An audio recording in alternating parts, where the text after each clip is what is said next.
Hello, thank you for joining Toxic to Triumph. My name is Matthew Pfeiffer. Today I have on a very special guest, Dr. Kojo Sarfo, out of newly to Los Angeles, LA, California.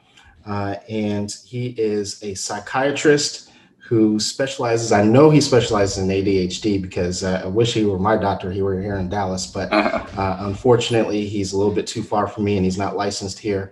But he's someone that has really opened my eyes to the world of ADHD, the impacts that has on that it has on relationships and toxic relationships, and the comorbidity there, and other functionalities and other diagnoses as well. So, Dr. Kojo, if you can introduce yourself, and I know you deal with ADHD, but what else do you deal with, and tell us a little bit about yourself. For sure. Okay. Thank you so much for having me on. First and foremost, my name is Kojo Sarfo, or Dr. Kojo Sarfo. I'm by profession, I'm a psychiatric mental health nurse practitioner with my Doctor of Nursing Practice degree. I graduated with my DNP from Augusta University, which is the number one DNP school in the country. So I have to shout out my university. And I got my DNP 2019, and then from there I went to Virginia, and I was working in forensic psychiatry for the past 16 months. So it's psychiatry, but it was within the forensic, environment where I had patients who were coming from jail, and these are guys who had committed some crimes, and because of their time, their mental state at the time of the offense, a lot of them were like not guilty by reason of insanity. So the majority of my patients, a lot of schizophrenics, schizoaffective, bipolar disorder, major depression. Did have a lot of ADHD as well. A lot of patients on the spectrum. And one of the things I focus on TikTok is ADHD, because that's something that I struggle with myself. So seeing the effects of untreated ADHD, and even like working back in forensic psychiatry, like somebody will come and see me because maybe they hurt somebody or killed somebody or something like that because of bipolar disorder. But you can have bipolar and ADHD as well, or bipolar can look like ADHD. So ADHD has always been something that I've been passionate about, and I feel like if people don't, take care of the ADHD, it can lead to, a lot of things that could negatively impact your life. So those are some of the things I talk about on TikTok, and I aim to, make it lighthearted by doing little dances and things like that, to get people's attention. And once they get their attention, I can talk about, a very serious issue that affects a lot of people, and something that's very treatable. So I think it would be a shame if people didn't go out and get the help that they needed, because they could, once people get the treatment that they need, they often look back retrospectively and they're like, you know what? Well, what would I have done if I had gotten help sooner? So my goal is to get people to get that help as soon as possible. Right, and so I can speak personally about that. That I didn't realize that I had so many ADHD symptoms. So right now, at the moment, I'm undiagnosed. But after talking to a handful of people, I feel really good that there's really a chance that I'll end up being diagnosed once I get tested. And a lot of it had to do with your content. I appreciate that. A lot of people don't realize that there's a lot of links between people with ADHD with the work that you do, Hmm. and people who end up in toxic relationships with the work that I do. And so part of me was not surprised. But so I can speak on my end. The reason why that is that people who are on the cluster B spectrum, people who are narcissistic, people who are toxic, will use your vulnerability as a weapon against you. Yeah. But can you speak and elaborate maybe about toxic relationships or relationships as a whole, what ADHD looks like, and just the overall impact of possibly undiagnosed or untreated ADHD? What does it look like? Right. So, with ADHD, you can be somebody who is, more hyperactive or more inattentive, and relationships, a lot of times people who have ADHD, so it may take you longer to do certain things. You might forget certain commitments. You might forget an important birthday or an anniversary or something that you promised your girlfriend or your wife that you were going to do. And you might put a reminder down like, okay, I'm gonna take out the trash on Tuesday night. I promise I'll do it. And then you might forget to do it. And then if your partner doesn't know that you're struggling with ADHD, they might see that, oh, you're lazy, or you decide not to do this because you don't care. You want me to do all the chores in the house. You don't care about me. You never follow through. Like, people with ADHD are going to be used to hearing things such as, oh, you never follow through on your word. You never say, you're not consistent. I never know what to expect from you. You don't care about me. And when you say things to people who have ADHD, a lot of times they'll take things personally, so they'll be easily offended. So it's not making the situation any better, because I'm here, I forgot to do this, and because you thought that I did that to like piss you off, you're coming back at me, and then I'm sensitive naturally because of the ADHD. Because when you have something like ADHD, you've gone through like your whole life in school, like you're always behind on things. It took you longer to complete assignments. You have to question if you're actually dumb or if something was going on. So you're naturally defensive. So you have all these issues, and sometimes a small thing in a relationship becomes this huge thing. And when you're in a relationship with somebody and there's an issue, it should really be you and the person versus the issue. But when you're button heads, it's you versus them, and it's become a war, and nobody's going to back down. And then you're going to move past that issue, but then you're going to bring it back up in the future. Like, oh, remember that time in June when you disrespected me? You remember you forgot my anniversary? And until people can put a name on what's going on and see that it's not their fault, because ADHD is not an excuse to not, be the best boyfriend or husband that you can be. But once you know that something is going on, then the two of you all can sit down and say, okay, this is what's going on. I'm struggling with this. And then people are more relieved, because you're like, okay, it's not a character flaw. It's not the fact that I want to be consistent. It's just that I didn't have the tools to help me out. Once you get the tools, whether it's medication or therapy or meditation, once you get the tools, you can be a more effective version of yourself. It doesn't cure everything, but like people who have gone from, undiagnosed to getting treatment, like it's been like night and day. It's a game changer for real. That's powerful, and love how you bring to light what it would look like in a healthy relationship where two people attacking a solution together. Mm-hmm. Whereas in a toxic and an unhealthy relationship, they're going to use that as a weapon against you and consistently bring up your past.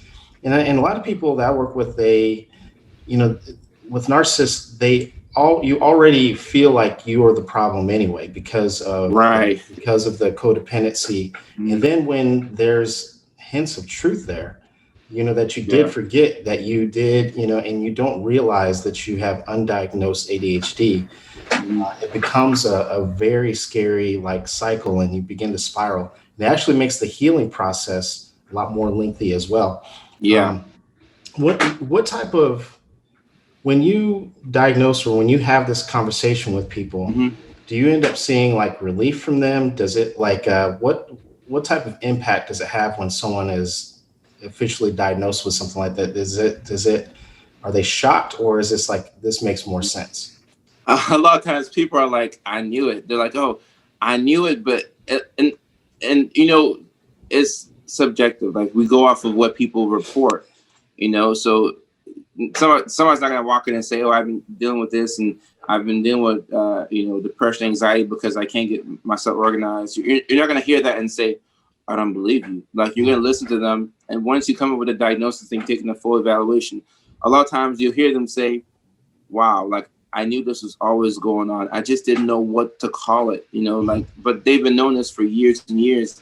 But because you don't know what to call it, or you don't know what's happening, you end up compensating for it as best as you can. Some ways are unhealthy, some ways might be healthy, but you just have to compensate with it as best as you can. But people are normally, they're not shocked or surprised, but they're more so relieved. Some people are, get quite emotional and tearful, because it's a pretty big deal. It's truly life changing. And in psychiatry, like, a lot of the medications are frustrating because we give an antidepressant. It takes sometimes 3 to 6 weeks for it to work. So people are going, am I getting better? Am I getting worse? Sometimes the mood stabilizers are hit or miss. But with the stimulants, like, out of all the medications in psychiatry, in my opinion, those are some of the most effective. Like, when they work, it works to change somebody's life. Like, people are able to actually get the help that they need. Sometimes it doesn't work, because it's not 100%. But when it works, people are able to focus on a certain task at hand, and it's truly life changing. in my opinion. Like you can go from night to day just like that. And when people see that, like it's not just the person who's relieved, it's their kids, you know, it's their spouses. Like everybody is like so relieved that like this is a life-changing thing. I don't know how else to say it. It's truly life-changing. Do you, on my end, when I'm working with someone, a lot of times they grieve, like if they, let's say they've been in a toxic narcissistic relationship for 20 years, they end up grieving that time period that they were with them because they're like, I Mm-hmm. wasted all my good years with this person. I did this, I did that. Do you see a lot of that with ADHD? Like, you know, I've been unfocused for, like for me, you know, I'll be going on 40 years, right? If I am diagnosed, and you know, for others, you know, I'm not sure, you know, your oldest patient, you know, obviously it's a lot of children are diagnosed with it, but when Right. people are diagnosed as an adult and they think about the failed classes, they think about the failed Yeah. businesses and the times they've gotten written up and possibly like let go from a job, or the failed relationships. Do you see a lot of grief, or what does that look like? And then I do see a lot of, you know, grief, a lot of, you know, people feeling, you know, some type of, you know, remorse for like their past, you know. And I've seen people 40s and even people into their early 50s diagnosed, or you know, they realize that they had ADHD, and you know, after getting checked out, and they never knew their whole life, so they were compensating as best as they could. And a lot of times they'll look back and say, "Oh wow, I took this test this many times, I couldn't get it right. I fell out of this class." And sometimes like it gets deep, you know, like people say, "Oh, my like could my parents not have helped me out? I was drowning this whole time. Like why didn't anybody help me?" You know, but it's difficult because you can play that game, but like all we have is the present, you know. But a Mhm. lot of times people will look back and say, and even for me personally, you know, like in my book I talk about being diagnosed with ADHD in grad school, which is where a lot of adults get a diagnosis because for the first time in their life they're having to deal with school and work and family and relationships, and it's no longer just school like in grade school or maybe undergrad where it's just, you know, school and maybe a part-time job. But like when you're working full-time and you're like you have all these commitments, uh, that's where you see the diagnosis sometimes with adults. So for me, like I was looking back and I was like, you know, I told my mom, like, "Hey, mom, like this is going on," and she's like, "You know, we'll pray about it," you know. And she would pray, and she's like, "Oh, you're the healed of the Lord," Mhm. and I'm like, "Okay," and I'm Yeah. looking around like I'm still not better, but like, Mhm. okay, I guess I'm better, you know. And Yeah. I would just like do the best that I could, but you know, once like I got my diagnosis, I was like, it just made sense, you know. And at that point, my mom still didn't understand. Like literally, she's like, "Oh, does this mean something's wrong with you?" Or I'm like, "No, I just, you know, this is something I struggle with," and they give you medications for it, you know, to try and see if you're gonna, you know, feel better and be more focused and not forget things and do things on time, get to bed on time. And it took her a long time to. I'm not even sure if she understands it now, Mhm. but she respects like everything that I do. But it, you know, we come from, you know, Ghana, West Africa originally, so it Mhm. takes a long time for them to understand, you know, because back, you know, culturally, there is no mental illnesses, right? There's Yeah. no, it's just like it's It's just, either that's just straight up in our community anyway. It's not yeah, even just that's not yeah, even just in Ghana or anything. It's just a black community that, right, you know, it's either we'll pray about it like you just talked about it, yeah, just talked about, or go lay down, take a nap, and you'll feel better when you get up. Here's some ginger ale, you know. mm-hmm, But mental illness, to even bring that up, or to say to our parents that we're depressed or we're struggling with something, mm-hmm. you know, for even the possibility of going to therapy or going to, you know, is just so foreign. Yeah, and we need to change the narrative. And I think there's nothing braver than somebody who speaks up for themselves. Like the person who speaks up for themselves and goes to, you know, the extremes to take care of themselves. That's a person who has longevity. Yeah. That's the person who can take care of themselves. And even last year during the pandemic, like I went to therapy for the first time myself. Like I Mhm. always said, I'll go therapy, and then I never did it. And I said, well, when I get a good job and I start making money, I'll go therapy. And I never went to therapy. I said, you Mhm. know what, I'm going to go to therapy. I need to get uh, a perspective from somebody who is not connected to me in any Mhm. way, either financially or emotionally or like through friendship, and get their take on how I'm doing. What can I do better? You Mhm. know, and I learned that I say the word try a lot. You know, Mhm. my therapist told me that she knew I wasn't going to work on in the morning because I said I'm going to try and wake up at 6 o'clock and work out. So I learned to be more intentional, and that's a trait that I'm using to this day off of that one therapy session, you know. And I went a couple of times, and it was very effective. But when I told my sister, she's like, "Oh, are you okay? I know you're by yourself in Virginia, and then just you and your dog." I'm like, "I'm good." Yeah. And I'm getting therapy. And then by the end of the conversation, with me and my sister, she was like, "You know what? Well, I have been kind of feeling anxious about this. Maybe I should, you know." So it takes that one person to be brave and just say, "Man, screw it. I'll go ahead and get the help that I need." I have a feeling that there's a lot of people listening, because a lot of the people listening to this, hearing these ADHD diagnoses and realizing that maybe they have some of these traits, but they're also possibly in a toxic relationship. How does one tell the difference? Is this me? Is this my fault? Am I the one causing all this because of this undiagnosed ADHD? Or is there a bigger problem? Or is it a combination of both? How would someone be able to tell? I would say it'll be pretty difficult to tell, and it could be a combination of the both. And you want to be accountable for, you know, everything that's going on. So you never want to use like a diagnosis to excuse something like, with ADHD, you can be impulsive sometimes. So you never want to say, "Oh, I have ADHD, that's why I cheated on you with 5 women." Right. No, but it's the small things, being easily, being so sensitive, because like that was a thing for me in past relationships, like being easily, like I felt like I was disrespected. And then when you feel that way, it's easy for you to be like, "Oh, well, maybe I should go here or I should go there." So you have to take accountability for everything, but then the person that you're with needs to know, hey, like if you're with somebody and you're going to date them seriously, you know, I would say that person needs to know, hey, like I struggle with this. This is a part of my life. It's not an excuse for what I do, but like I do struggle with time management. Like I would get to places late all the time.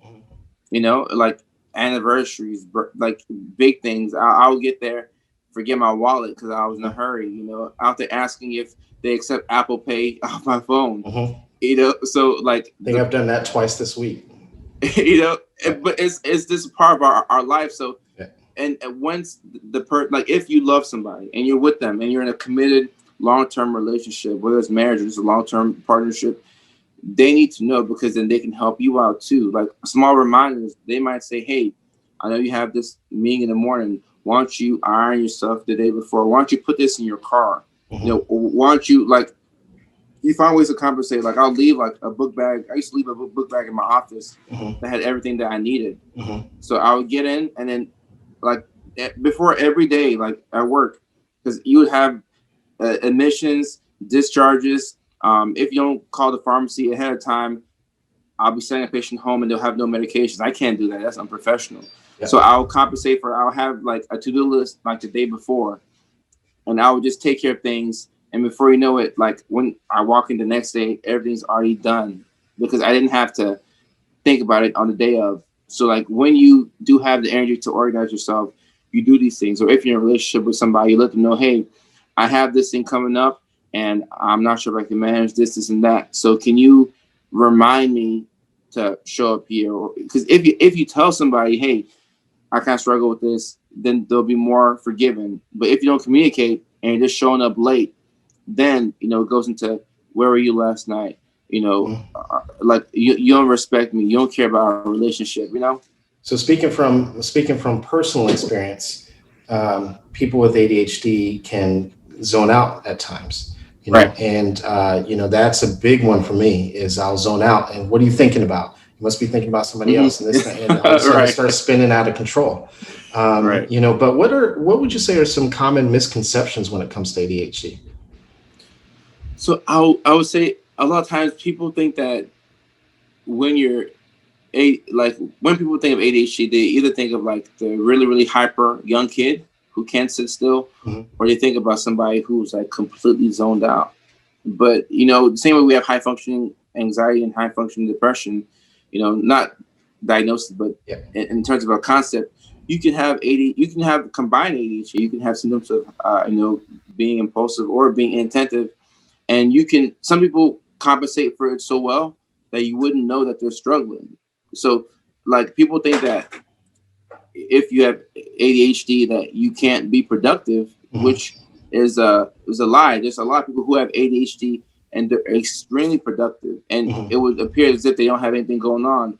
But the thing here is they'll be productive, just as productive as you, maybe if not more, but they'll be more exhausted. It takes Mm-hmm. so much more brain work to do Mm-hmm. what, like if you get like if you're 100% productive in 8 hours and they're like 120% productive in 8 hours, like they're just killing it. They're doing great. Yes, they're doing fine, but it's taking them so much brain work, like reminders everywhere, stuff like little phone reminders going off, having to show up to places 2 hours ahead of time or an hour ahead of time to make sure that they get there in time, like taking laptops and notebooks and like always be like you're gonna be mentally like fried because you're so exhausted. Your brain has to work twice as hard to do the simple things. So you can get things done, but then leading up to that ADHD burnout, like you get to the point where you're just tired because your brain's been spinning so fast trying to keep up with like the simple tasks. Right. So people can suffer in silence and not get the help that they need Yeah. because they might not know what's going on or nobody sees that they're struggling. So somebody might tell you you don't have ADHD. It's just a myth, or you've just been watching people on TV. Like you're not struggling because they Right. don't see that you're having to work so hard to get the simple things done. We have to wrap up here shortly, but before we get off, tell us a little bit more about your book. So my book is called "You Already Won," and it's my it's sort of like a memoir, but at the same time, I'm talking about the importance of mental health awareness. There's a couple of themes in the book which are important, such as not worrying about the opinions of other people, chasing your dreams, and always believing in yourself. And that's what the book is called. You already won, because it's a mindset that you have to live with. Because nobody's coming to hand you anything. Like you have to go out there and take things in life. Or you have to believe that you can do something before you actually do it. So it's my book where I talk about going through school, failing in high school, and not getting into any of the local colleges, and making it to the point where I got a doctorate, and talking about my ADHD in the process, and real quick, like I was watching an Atlanta Braves game, and then the first baseman of the Braves, Adam LaRoche, there was a ground ball hit to him. The ball came to him, and he would have ran to first base and got the guy out quickly. But instead of going to first base, he just kind of jogged it, like he zoned out in the middle of like a professional sports game, and then the runner beat him to the bag. And then the Braves lost that game. And in the newspaper the next day, everybody was like mad at him, like what's going on? And it came out that he had ADHD and he had been struggling with it his whole life. And I was in seventh grade at the time. And when that story came out, I knew right then and there, I'm like, I have this thing. Yeah. This is going on. But Mm-hmm. I didn't know how to convey it to my mom. And back in second grade, the teachers always said, "Oh, he's a bright kid, but he spaces out like he's in his own world." Yeah. So like I knew something was going on, and from seventh grade to grad school, I never got the help, Mm-hmm. and it's a lifetime Wow. full of struggling. And once I got the help, I put that in the book, and to show people my story and where I came from, and hopefully to inspire somebody, and even beyond ADHD, just anybody could be struggling with whatever they have going on. Yeah. The theme is just to keep going, to just keep fighting. So for everyone who is trying to grab that book, you can find it at kojosarfo.com. You can also find him and follow him on Instagram, Dr. Kojo Sarfo, and on TikTok, Dr. and then there's a period, Kojo Sarfo on TikTok as well. Thank you very much for joining us. But before you go, you triggered something with me. Just give us one little tidbit on not worrying about other people's opinion of you. Let's go with the people that are closest to us, because I think that's always harder. Exactly. And I was going to get to that, because Yeah. the people that are closest to you, that's the most difficult part. Yeah. Because these are people that you love, you respect their opinions, so I'm talking about your girlfriend, your wife, fiance, your mom, your dad, your siblings. Yeah. It's difficult because when they don't agree with your opinion, you almost feel like you're a bad person, or you feel like you're detached from your identity. Mm-hmm. So sometimes you have to stand up to the people closest to you and say, "Hey, I feel this way about this, and this is who I am." And initially, you're going to get some backlash, Mm-hmm. but they will respect you Mm-hmm. at the end of the day. Thank you very much for joining us. We appreciate all the work that you do. We're gonna have to catch a Lakers game. Sure. Maybe once they get into the bubble. I'm not sure, but well, I don't think we can get into the bubble, but we'll figure Uh, something out. But maybe when the Mavericks come to LA, we'll figure something out. for sure, bro. All right. Thank you very much.